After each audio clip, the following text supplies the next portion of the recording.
hereditas dan lingkungan, saya kira itu adalah sesuatu yang tidak boleh dipisahkan. Kalau dipisahkan juga nanti berbahaya. Orang yang merasa memiliki keturunan baik, ya, merasa memiliki keturunan dari orang yang hebat-hebat, itu dia nanti bisa keblinger, ya. Tidak mau belajar, saya itu keturunannya kiai, keturunannya ulama, nanti pasti saya jadi ulama. Wah, ini kan bahaya.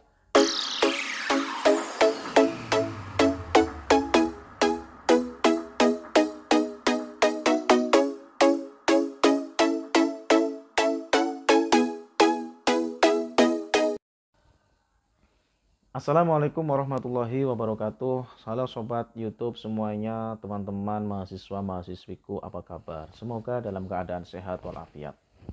Baik, pada kesempatan kali ini saya akan menyampaikan kuliah psikologi pendidikan. Seperti biasa saya masih menggunakan buku yang coklat ini, ya, Pak Mustaqim dan Pak Abdul Wahab pengarangnya. Teman-teman bisa menggunakan buku lain yang memiliki keserupaan dengan buku yang saya miliki ini.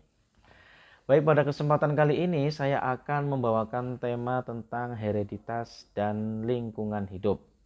Nah, bagaimana tinjauan psikologis terkait dengan hereditas dan lingkungan hidup? Hereditas itu adalah sebagaimana diungkapkan oleh para tokoh psikologi, ya. Salah satunya adalah Sumanto, ya, bahwa hereditas itu merupakan pewarisan atau pemindahan biologis, ya, dari orang tua ke anaknya. Ya, ini dari satu generasi ke generasi berikutnya, pewarisan atau pemindahan biologis. Nah, pewarisan ini atau pemindahan biologis ini yang dipindahkan itu adalah ada dua. Yang pertama adalah fisik dan yang kedua adalah psikis, ya. Fisik itu sesuatu yang berkaitan dengan anggota luar, anatomi tubuh. Ya, mulai dari rambut, ya, misalkan, kemudian dari warna kulit, bentuk mata, bentuk hidung, mulut, dan sebagainya. Ini warisan fisik, ya, atau pemindahan biologis. Kemudian yang kedua yang dipindahkan itu adalah psikisnya. Psikis itu yang berkaitan dengan kejiwaan atau sesuatu yang berkaitan dengan batiniahnya, ya. Jadi ada zahir, ada batin, ya. Zahir fisik, batin di dalamnya. Nah, kalau sudah batin berarti menyangkut tentang karakternya, menyangkut tentang sifatnya, karakter akhlaknya, dan seterusnya. Ini juga menurunkan pada peserta didik, berpengaruh kepada anak-anaknya, ya. Nah, apakah faktor keturunan ini juga memberikan keturunan kecerdasan, ya, otak, akal manusia? Ini bagaimana?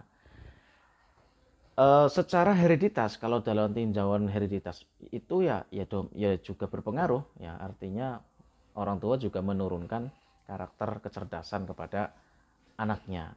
Ya, dalam Islam sendiri juga mengenal tentang pemindahan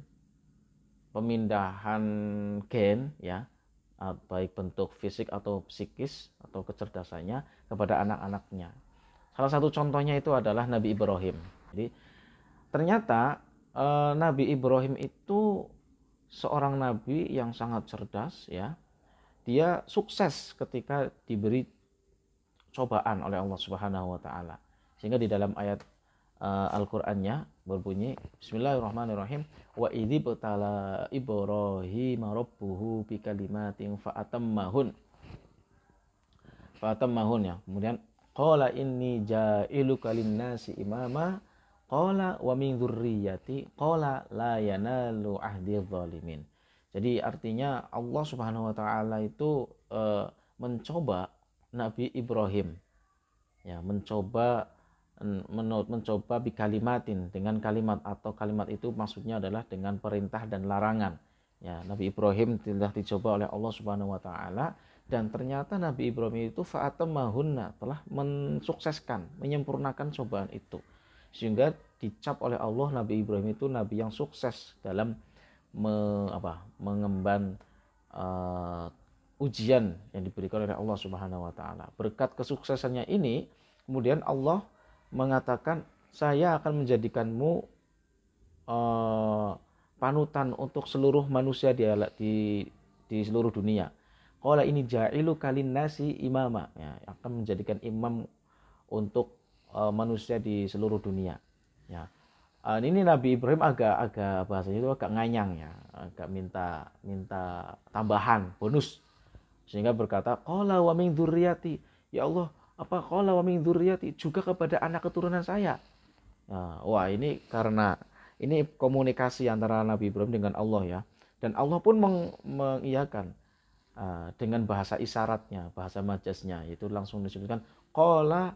Allah mengatakan qala la yanalu ahdi dzalimin, janjiku tidak akan mengenai kepada orang yang zalim.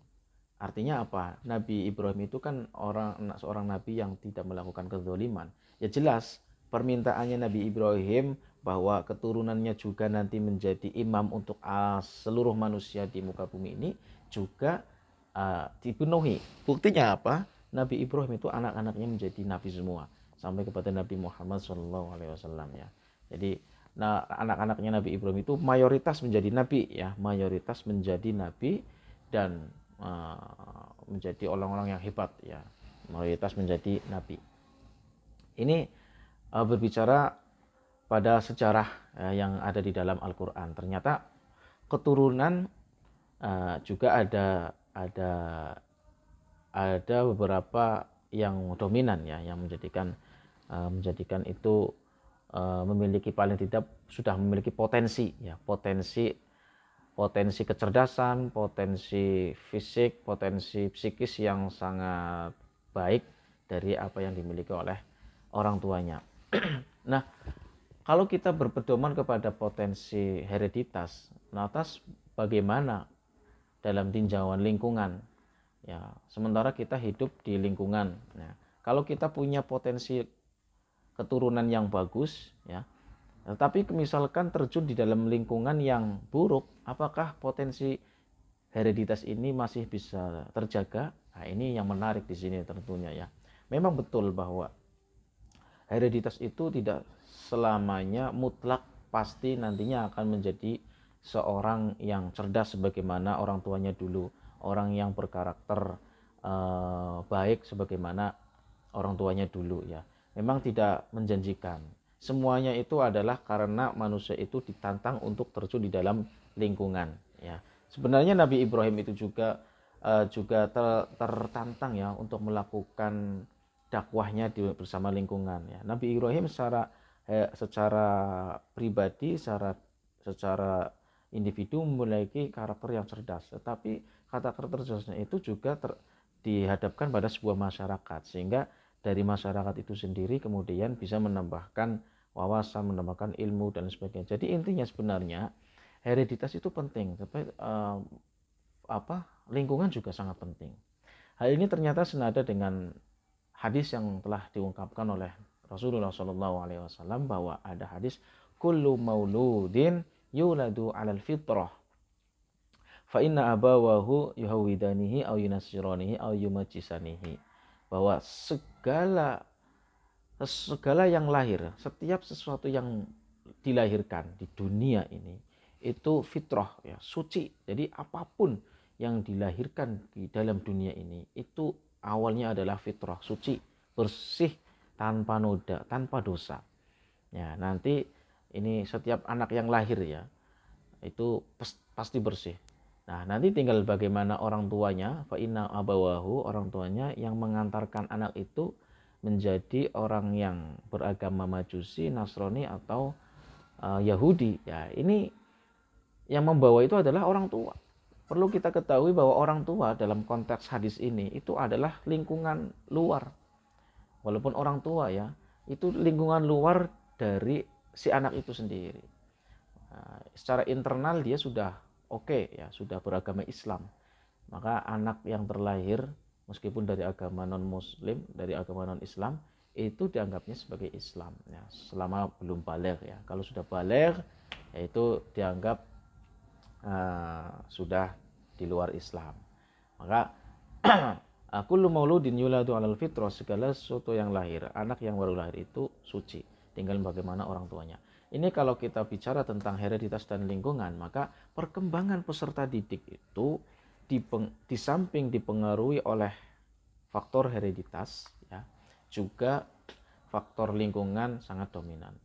Maka hereditas dan lingkungan saya kira itu adalah sesuatu yang tidak boleh dipisahkan. Kalau dipisahkan juga nanti berbahaya. Orang yang merasa memiliki keturunan baik, ya, merasa memiliki keturunan dari orang yang hebat-hebat, itu dia nanti bisa keblinger, ya. Tidak mau belajar, saya itu keturunannya kiai, keturunannya ulama, nanti pasti saya jadi ulama. Wah, ini kan bahaya, ya, bahaya, ya. Ini kan ini orang yang sembrono yang mengatakan seperti ini. Dan orang yang bukan berasal dari keluarga hebat, ya, berasal dari keluarga biasa-biasa saja, jangan khawatir, jangan heran ketika nanti justru itu menjadi orang yang hebat, yang spesial. Ya, banyak cerita orang sukses itu ternyata bapaknya adalah tukang, mohon maaf, tukang becak. Bapaknya adalah tukang petani kebun.